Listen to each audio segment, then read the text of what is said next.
Assalamualaikum warahmatullahi wabarakatuh. Hari ini kita akan membahas terkait organisasi profesi ya.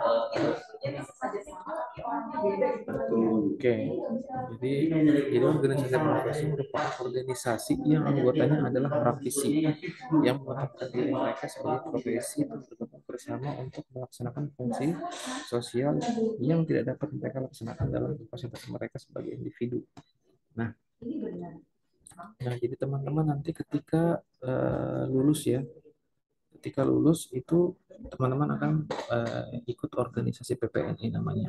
Nanti ada banyak manfaat yang bisa teman-teman dapatkan ya. Ciri-cirinya pertama biasanya itu kalau organisasi itu berasal dari satu profesi. Jadi teman-teman nanti misalnya lulus sebagai perawat, berarti nanti organisasinya terkait perawat, nggak mungkin terkait bidan atau dokter ya. Terus kedua, merumuskan kode etik. Jadi nanti ada kode etik yang harus kalian penuhi dan laksanakan.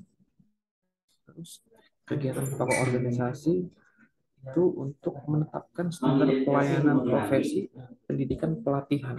Jadi teman-teman nanti misalnya ketika lulus kerja di rumah sakit ya, itu nanti ada aturannya, ada SOP-nya kayak gimana.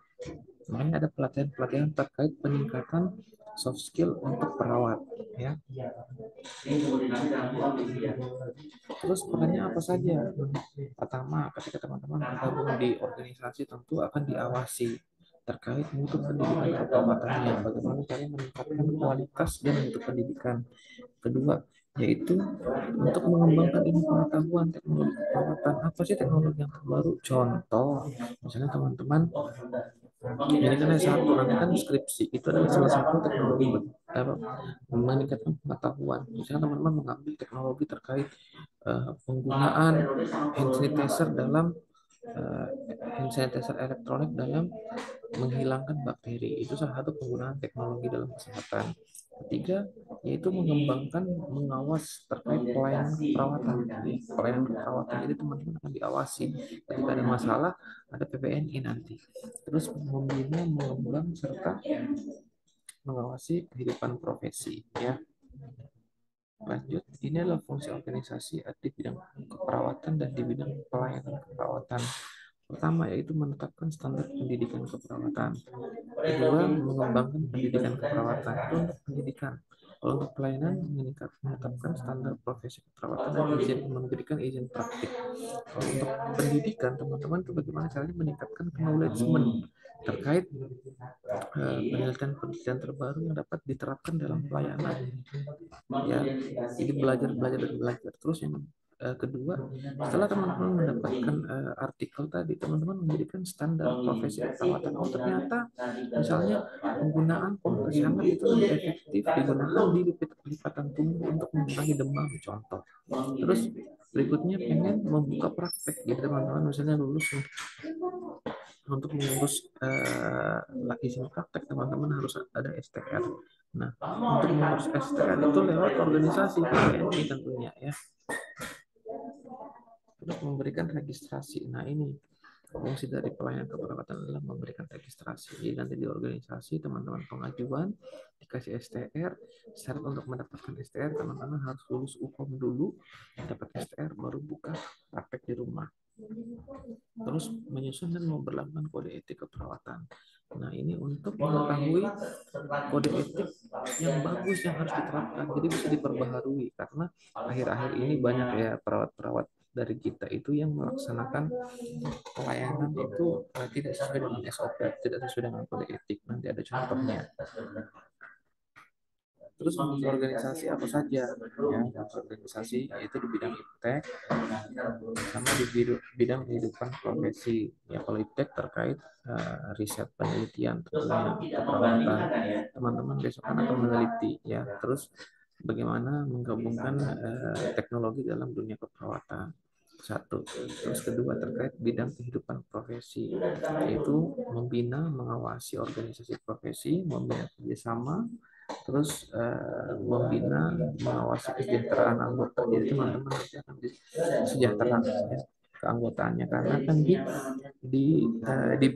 di backing ya sama PPNI ketika ada masalah-masalah, organisasi PPNI akan turut untuk ikut membantu. Nah, ini manfaatnya apa yang kita dapatkan. Pertama, tentunya mengembangkan dan memajukan profesi kita sebagai keperawatan. Kedua, menertibkan dan memperluas ruang gerak profesi. Ketiga, menghimpun dan menyatukan pendapat warga profesi serta memberikan kesempatan pada semua anggota untuk berkarya dan berperan aktif dalam mengembangkan dan memajukan profesi.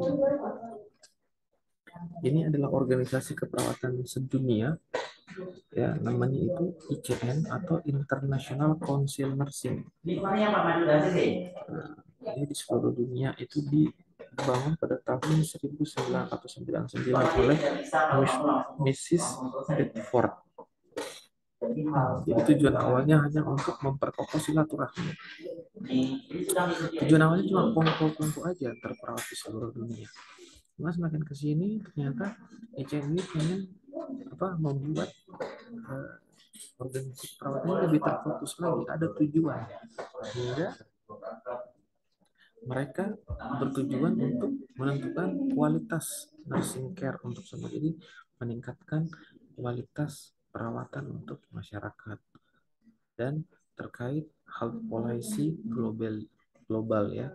Terus untuk meningkatkan advancement of nursing knowledge, jadi meningkatkan kemampuan nursing dan present worldwide of a respected nursing profession and a competent and satisfied nursing workforce. Jadi meningkatkan profesi keperawatan yang kompeten dan memuaskan di lingkungan kerjanya, sehingga memberikan pelayanan yang memuaskan. Ini tujuannya ICN ya. Jadi ada 3 tujuan. Yang pertama, membawa perawat terkenal, ibaratnya dikenal oleh di seluruh dunia. Terus advanced nurse and worldwide, jadi meningkatkan kemampuan perawat yang lebih advance lagi. Terus 3, untuk mempengaruhi kesehatan, influence, jadi sebagai influencer, jadi memberi pelayanan kesehatan secara umum gitu. Terus penilaiannya apa? Nilai-nilainya ada yang satu, visionary leadership, maksudnya adalah pemimpin yang berpikir visioner, berpikir ke depannya. Ada inclusiveness, flexibility, partnership, dan achievement. Ini adalah kode etiknya. Untuk kode etik itu rata-rata hampir sama ya antara semua organisasi, baik organisasi keperawatan dunia, negara lain hingga Indonesia, yaitu untuk menjunjung tinggi kehidupan, martabat hak asasi manusia, perawatan tidak dibatasi oleh perbedaan, ya, tidak boleh rasis. Terus ICN ini diadakan kongres setiap 4 tahun sekali di pusatnya, dan itu masih berjalan sampai sekarang.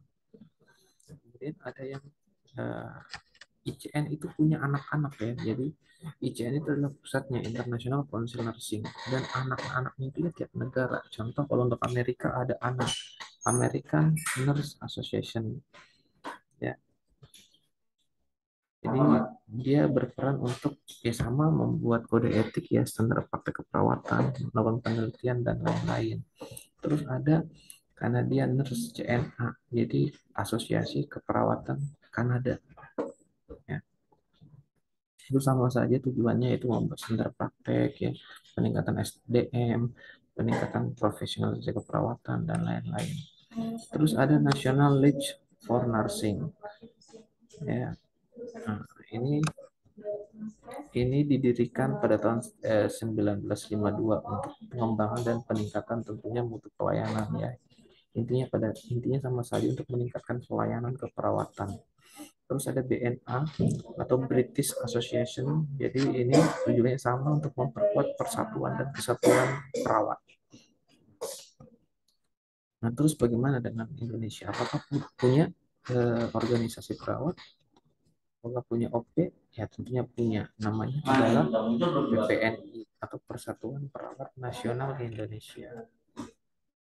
Nah, ini PPNI sendiri, jadi PPNI itu didirikan 1974 ya. didirikan 1974, yaitu letaknya di ibu kota negara. Kemudian ada 32 pengurus PPNI provinsi dan ada 358 pengurus PPNI kabupaten atau kota dan lebih dari 2.500 pengurus komisariat. Salah satunya di Harapan Bangsa kita punya pengurus PPNI juga untuk komisariatnya. Nah, dan kita ini PPNI ini sudah tergabung dalam ICN ya, International Council pada tahun 2003 dengan visinya yaitu corong suara yang kuat bagi komunitas keperawatan dan berkomitmen tinggi untuk memberikan pelayanan asuhan keperawatan yang kompeten, aman, dan bermutu bagi masyarakat. Ini visi dan misinya, intinya sama saja untuk meningkatkan kualitas pada masyarakat ya tentunya terkait pendidikan pelayanan keperawatan, riset ya, menjadikan perawat yang profesional dan lain-lain itu hampir sama saja. Purpose atau tujuan dari organisasi keperawatan. Terus juga tujuannya sama saja yaitu membina, mengembangkan, memajukan teknologi, meningkatkan mutu pelayanan, meningkatkan mutu pendidikan, meningkatkan pengetahuan pada perawat. Itu semua tujuannya PPNI dan hampir semua tujuannya sama dengan organisasi keperawatan di seluruh dunia. Terus fungsinya apa? Jadi ini fungsinya pertama sebagai wadah ya, sebagai wadah untuk mengumpulkan ya orang-orang yang sesama profesi. Kedua, yaitu pembangunan manusia seutuhnya tanpa membedakan. Jadi nanti kita akan ketemu satu sama lain tanpa membeda-bedakan rasis ya. Terus menyalurkan perjuangan aspirasi tenaga keperawatan. Jadi yang mengembangkan, membantu mengembangkan kemampuan pelayanan keperawatan kita. Ini adalah strukturnya. Pertama itu ada DPP, itu ada di pusat. Kemudian ada DPP daerah tingkat 1, ada DPP daerah tingkat 2, itu PPNI. Terus ada komisariat. Nah, komisariat ini yang ada di kita di Harbang. Jadi kita biasanya dari komisariat terus ke kabupaten, ke provinsi, baru ke pusat. Aturannya kayak gitu. Ini untuk struktur organisasinya ya, untuk ketua umum ada pembina organisasi, pembinaan pendidikan, pembinaan pelayanan, pembinaan iptek, dan pembinaan kesejahteraan. Jadi untuk sekretaris jenderalnya nanti teman-teman bisa baca ya untuk terkait masalah struktur organisasinya. Dan ini untuk posisi kedudukannya ya, jadi dari pusat ke provinsi ke kabupaten baru ke daerah, ke komisariat, komisariat. Nah, untuk PPNI juga ini itu sama ya, jadi lama pengurusan itu 5 tahun. Lama pengurusan ya 5 tahun nanti pengurusan 5 tahun nanti itu diganti di rolling ya, dan teman-teman berhak menjadi pengurus. Kalau teman-teman berniat untuk menjadi pengurus PPNI itu sah-sah saja, bisa menghadiri, memberikan kritikan dan saran dan masukan ya. Nah, terus sumbernya dari mana? Ini dari uang pangkal. Jadi teman-teman nanti setiap tahunnya itu semua anggota perawat membayar iuran PPNI sebesar 260.000 tiap tahun ya. Ini kerjanya sama ya, terkait tujuannya yang berhubungan dengan tujuan yaitu meningkatkan kemampuan pelayanan, iptek, terus pelatihan, pendidikan, dan lain-lain terkait bidang keperawatan. Ini adalah antisipasi yang dilakukan PPNI untuk memenuhi tuntutan masyarakat terkait membenahi sistem pendidikan tentunya, terus membenahi kinerja PPNI dan mendesiminasikan pendidikan keperawatan profesional ya. Ini adalah kewajibannya menjunjung tinggi, terus membayar uang pangkal Anda sebagai anggota nanti, terus menjalankan segala keputusan, menghadiri rapat, menyampaikan usul untuk mencapai tujuan bersama, dan tentunya membayar uang pangkal wajib ya. Ini hak yang kalian dapatkan dengan membayar uang pangkal dan gabung organisasi, tentunya mendapatkan pembelaan dan perlindungan dari PPNI. Satu, dua, mempunyai kesempatan untuk menambah dan mengembangkan ilmu keperawatannya. Terus yang ketiga, berhak menghadirkan rapat, memberi usul baik lisan maupun tulisan, serta itu bisa dijadikan sebagai pengurus ya PPNI sebagai perwakilan daerah. Ini tugas pokoknya terkait pembina organisasi ya untuk mengawasi ya terkait kader-kadernya, terus pembinaan profesi, meningkatkan mutu dan kesejahteraan anggota yang menjaga hubungan antar sesama organisasi. Nah, untuk keanggotaan PPN-nya ada dua. Jadi anggota biasa, jadi teman-teman yang asli basic pendidikannya adalah keperawatan, itu nanti masuknya ke anggota biasa. Sedangkan untuk anggota kehormatan adalah bukan berasal dari perawat, tapi ada kontribusi dalam membantu tenaga keperawatan. Contohnya misalnya di organisasi ketika teman-teman itu ada masalah hukum, itu anggota perawat harus memiliki yang namanya advokat atau pengacara. Itu kan bukan berasal dari keperawatan. Nah, dia dimasukkan ke dalam anggota kehormatan. Jadi adalah kunci suksesnya, jagalah profesimu, selalu tingkatkan profesionalisme. Karena kenapa? Karena banyak masalah-masalah penilaian stigma masyarakat yang jelek terhadap keperawatan. Jadi memberi pelayanan kita tuh memberi pelayanan, mengembangkan sistem pendidikan dan membina organisasi profesi. Ada kejujuran, ini adalah nilai-nilai yang harus dimiliki perawat. Kejujuran, tanggung jawab, meningkatkan pengetahuan baru, menghargai pasien atau orang lain, jangan rasis, membeda-bedakan, terus adil pada semua pasien. Jangan mentang-mentang dia cantik kita pelannya lebih daripada yang jelek dan lain-lain. Terus hasrat mencegah dan mengurangi penderitaan. Terus bagaimana dengan etika keperawatan di Indonesia? Ya, pertama, jadi ini kode etiknya dirumuskan pada 76, terus berlaku pada tahun 2000 ya, dengan 5 pokok kode etik. Ya, ini 5 pokoknya antara perawat dengan klien. Bagaimana caranya kita menjalankan pelayanan dengan klien tanpa harus membeda-bedakan ya. Dan prasis terus perawat dengan praktek, bagaimana saat kita bekerja di lingkungan praktek itu harus berbeda ya, yang nggak boleh membeda-bedakan, harus tetap sama. Terus perawat dengan masyarakat, bagaimana kita membina hubungan dengan masyarakat. Perawat dengan teman sejawat, bagaimana kita membina dengan teman sejawat, jangan saling menjelek-jelekan atau menjatuhkan. Serta perawat dengan profesi lain, bagaimana caranya kita itu menjaga hubungan dengan antar profesi. Ini perawat dengan klien memberikan pelayanan tentunya yang sesuai kebutuhan apa yang diinginkan klien tanpa membedakan jenis. Terus perawat dengan lahan praktek memelihara tentunya terkait peralatan, lingkungan dan lain-lain. Terus dengan masyarakat, tanggung jawab bersama masyarakat untuk mendukung berbagai kegiatan, misalnya contoh kayak imunisasi ya, penyuluhan, nah itu harus mendukung. Terus perawat dengan teman sejawat, jadi menjaga hubungan baik antar sesama profesi. Serta perawat dengan profesi yang mempunyai untuk menentukan standar praktik pelayanan keperawatan. Bagaimana? Iya, Bu? Oke, kita lanjut. Terus bagaimana implementasinya dengan saat ini? Ya, nah ini teman-teman bisa lihat ya. Perawat ternyata dinilai kurang tanggap, kurang menghargai klien, kurang komunikatif, dan hasil penelitiannya itu adalah kurang baik ya terkait masyarakat. Terus apa sih yang diinginkan masyarakat? Ya tentunya yang cepat yang perawat yang cepat tanggap, menghargai klien, terampil, berpengetahuan, dan komunikatif serta mendidik. Terus keluhan masyarakatnya apa sih sekarang? Nah ini coba teman-teman bisa lihat gambarnya ya. Banyak keluarga yang mengamuk. Ya mengamuknya pasti apa? Pasti perawat, karena perawat yang 24 jam. Terus ada yang perawat dan dokter tidur ya. Ini disidak oleh Gubernur Jambi.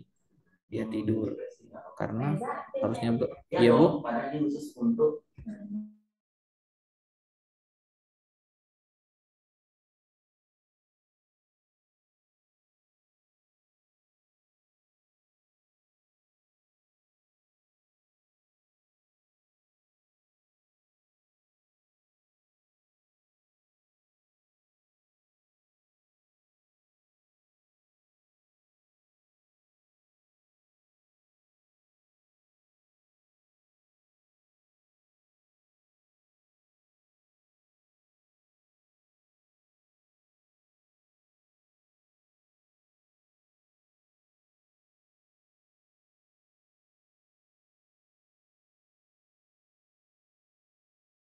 Oke, ini adalah sidapnya ya.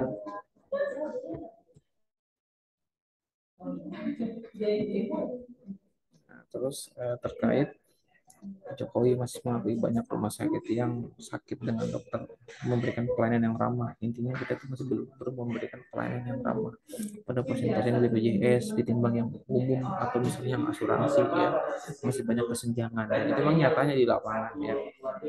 Jadi kita memang harus disiplin. Ini lagi viral kemarin, dia melanggar kode etik. Jadi pasien masih dibius, jadi dikrepe-krepe sama perawat. Yang jelek siapa? Nama perawat, bukan eh, nama personal. Jadi ini yang diinginkan adalah kita pengen bahwa perawat itu masuk ke ASEAN ya, karena bisa kita exchange informasi antar budaya ya, tentunya. Terus mengadaptasi praktis atau praktek apa yang bagus, yang profesional untuk pelayanan keperawatan. Misalnya antar budaya Jepang sama budaya Indonesia, apa sih ini budaya Jepang keperawatan yang bagus yang bisa kita adaptasi, yang bisa kita terapkan di Indonesia. Ini adalah peluang dan tantangan kita, yaitu bagaimana caranya fokus untuk meningkatkan kualitas. Tentunya banyak ya, meningkatkan kualitas terkait pelatihan, ya, akreditasi rumah sakit atau akreditasi kampus tuh, sehingga health apa kesehatan pasien itu juga akan meningkat. Nah, jadi ini regulasi kita, yaitu perawat itu harus profesional tentunya, harus disiplin, harus memiliki etika dan moral. Jadi profesi perawat harusnya dibangun melalui apa? Tentunya harus dengan nilai-nilai profesionalisme, nilai profesional tentu harus membedakan. Jadi dari masyarakat, kebutuhan masyarakat apa sih?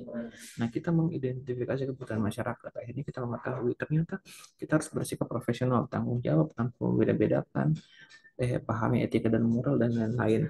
Sehingga dari situ kita bisa menetapkan standar etik, regulasi. Oh, ternyata masyarakat sukanya seperti dan ini, sehingga itu bisa menjadi public protection atau masyarakat terlindungi atau kesehatan masyarakat akan meningkat. Praktek keperawatan jadi ada sebagai sarana pelayanan, jenis praktek, tempat mandiri, standar profesi, dan